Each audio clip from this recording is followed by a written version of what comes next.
Hello, everyone. In our previous video with automation, we took a look at kind of the basics of building a car and kind of going through all the processes and sort of figuring out what everything it is we need. And in this video, what we're going to do is we're going to take an existing car, which we've already cloned the trim as well as the engine, and actually upgrade it so that you can see how you can move from one particular trim into another one relatively quick, straightforward. So we're going to take our city car clone here, and we're going to go ahead and make the premium version. So we'll go ahead and call this the limited variation. Now, there's a lot of different stuff we're going to have to do here in order to make this car more desirable for the premium market. For example, if I actually head over to the premium market real quickly here, we'll head over to the markets, you'll see here that if I hold my mouse over City Premium, there's a lot of different things they want. One thing they're going to be interested in doing here is they're going to be looking for something that's about 30,000, which is pretty good, actually. I can work with that. Good desirability, good affordability. Demographic-wise, we're looking for improved comfort, which we can see very clearly there. We don't need prestige. It's looking for space, which is something we're really getting crushed on here, which, again, if we made a bigger car, we could probably get away with it.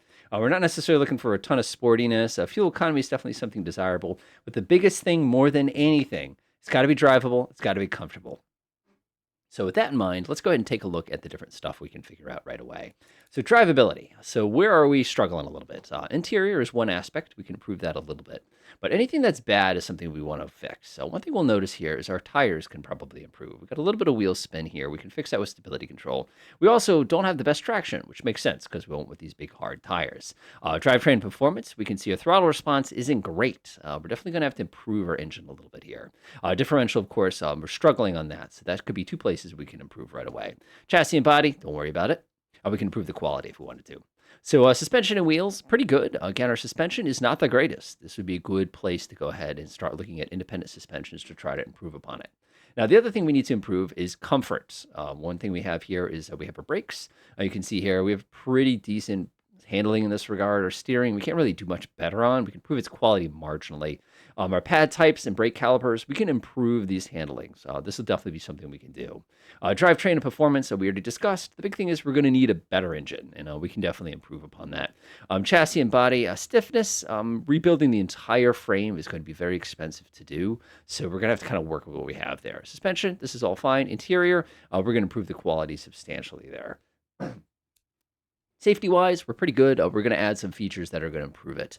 So let's go ahead and start with one of these problems at a time. So the first one I'm going to do is I'm going to go right to driver aids and safety here. So right now we have electric steering, which is pretty good. So what I'm going to do is I'm actually going to bring in some traction control and anti-lock brakes.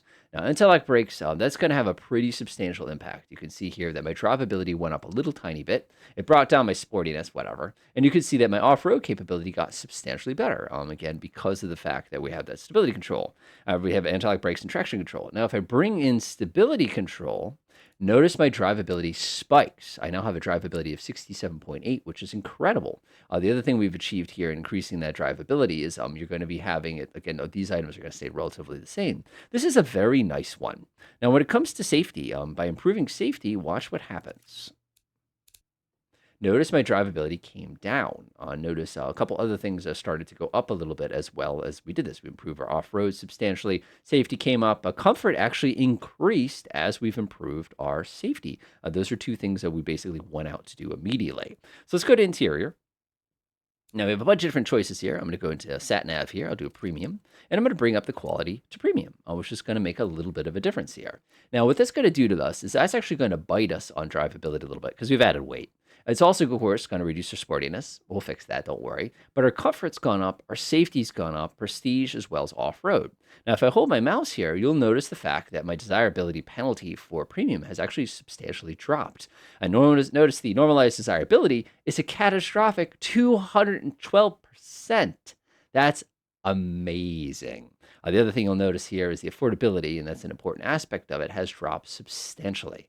You can see even though we're perfectly where we need to be, we are still struggling with our affordability. It's just we've made a very, very expensive car. So that's one of the downsides. And you can see all these other different options here, kind of the way it adjusts it. So that's one of those kind of downsides you have to watch out for when you do this. So now I have to go clean up the car a little bit. One thing we could do, of course, we could bring in discs in the back. That's going to improve our comfort, our drivability just a little bit. It doesn't actually have a big impact here, which is actually pretty cool. We can go to doing a double piston count. That's going to increase the brake pressure substantially, but it's also going to make it a little bit safer as well. So go ahead and pull that down, and we'll pull that like that. Again, we don't need excessive force here. We just need a little bit.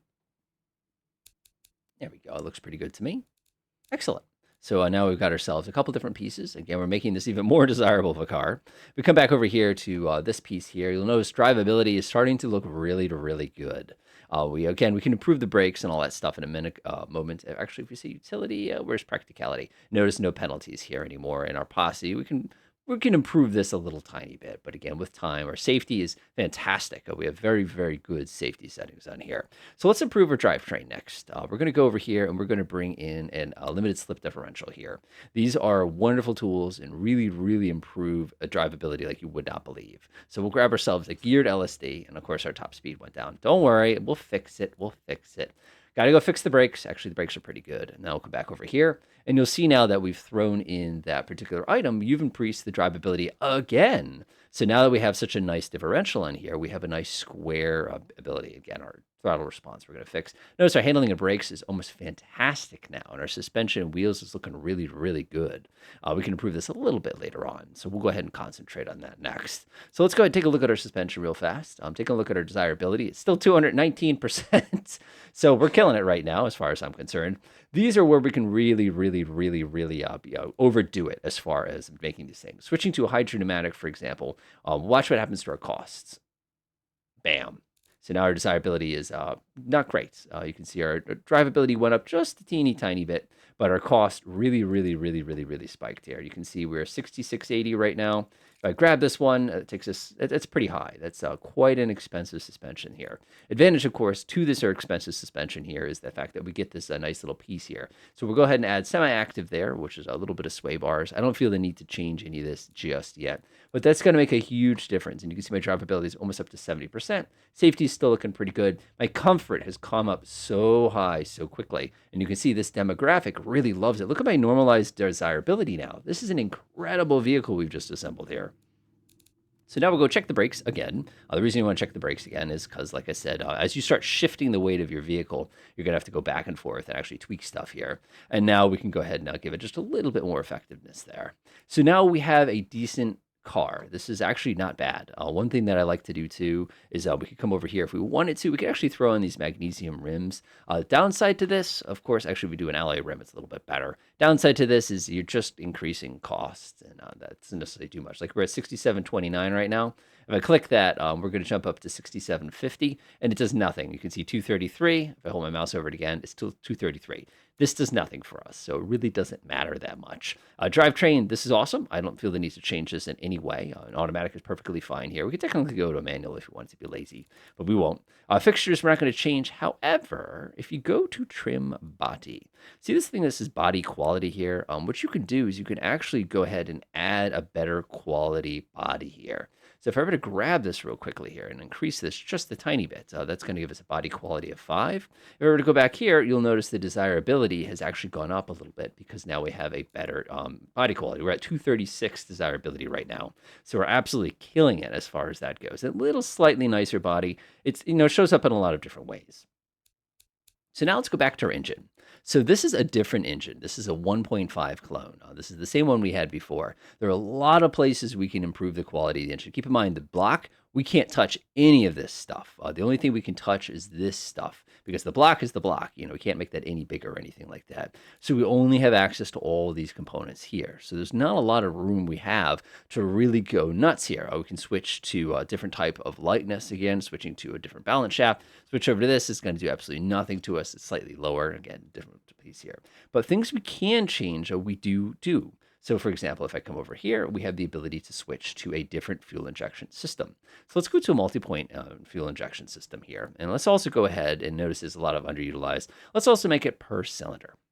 Now, what we've done is in 2 clicks of a mouse, we now have 130 horsepower at our disposal. And we also notice that our desirability is looking pretty good. It's at 239 now because we've improved it so drastically here.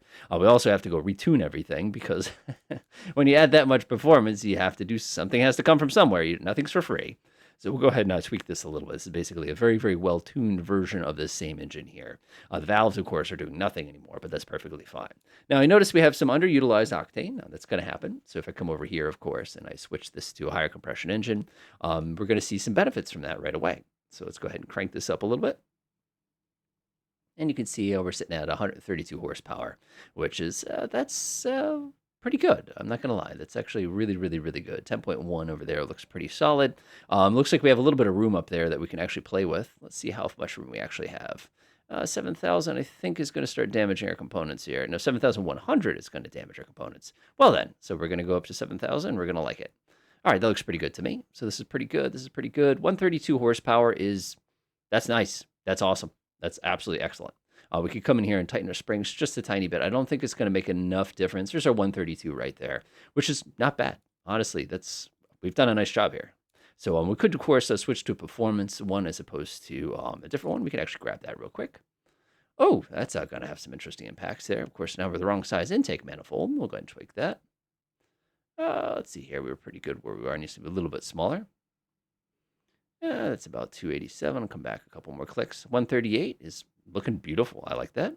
We'll come over here. Valves are pretty good. Exhaust, I don't think I'm going to be able to change. Headers are probably fine. I wouldn't change this at all.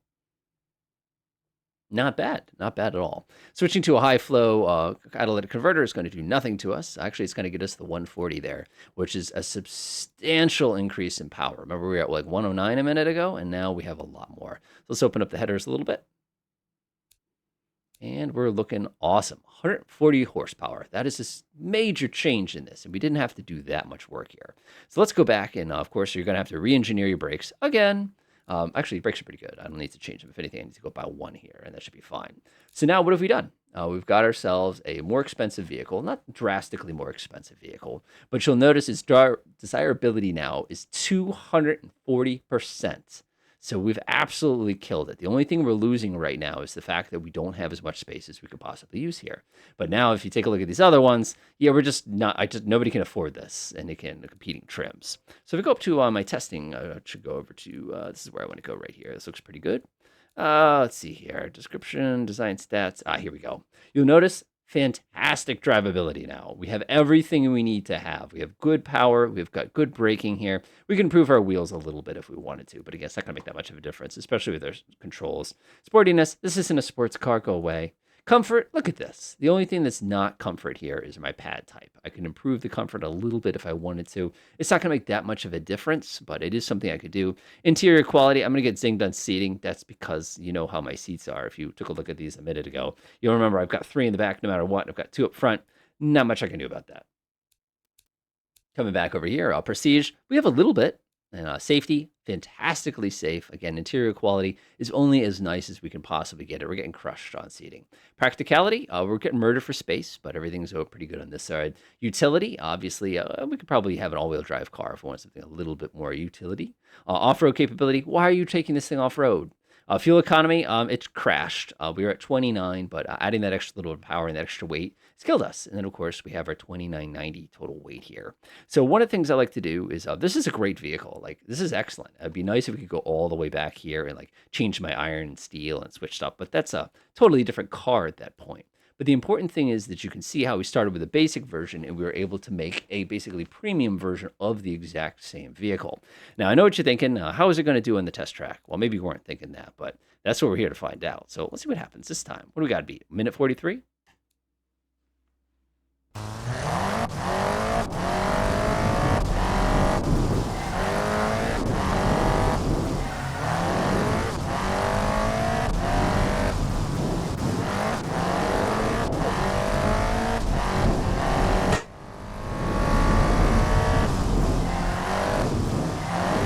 And we end up with minute 42. Now, I know you're sitting there going, well, shouldn't that be faster? You have a higher horsepower. Yeah, but remember we added all that weight when we put all that safety equipment in it? Yeah, that does make a pretty substantial difference there. So there you have it. We showed you how to kind of build a car in a target demographic, and we showed you how to transfer it.